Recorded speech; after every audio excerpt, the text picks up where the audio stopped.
En Haru, el reino de los gatos, Haru es un estudiante de instituto que un día rescata un gato de ser atropellado. Pero este, sorprendentemente, le habla para agradecerle y se va. En la noche es visitada por una manada de gatos para darle las gracias por salvar a su príncipe, Lun. Por ello, le dan una serie de ofrendas, pero frente al descontento de Haru, le invitan al reino de los gatos para casarse con el príncipe. Haru acepta, pero luego se arrepiente y escucha una voz que la hace seguir a Muta, un gran gato blanco, y la guía a una tienda de antigüedades, la oficina de asuntos gatunos, en donde la estatuilla de la entrada toma vida y se presenta como el varón, explicando que están en una dimensión diferente en donde aquellas cosas que alguien creó con todo su corazón se le otorga un alma. De esta forma también toma vida el cuervo de la fuente, y así se comprometen para ayudarla a salir de su compromiso.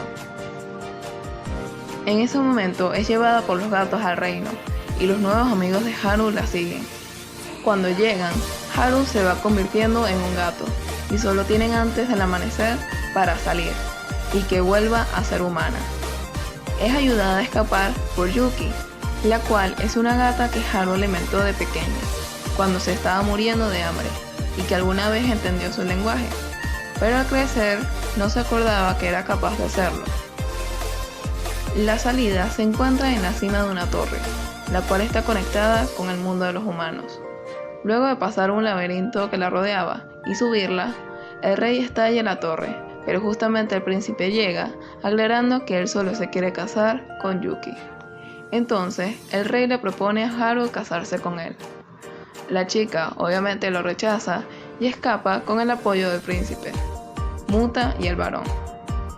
Al llegar a la cima y salir a su mundo, se convierte en una humana, pero al estallar la torre, cambió de posición la salida del portal entre mundos, quedando de esta forma en pleno cielo. Haru cae, pero con la ayuda de las aves que trajo consigo el cuervo, es capaz de llegar a su instituto. Finalmente, llega la despedida, y Haru le confiesa al varón que llegó a enamorarse de él, pero él solo le recuerda que estarán para ella cuando más lo necesite y se van.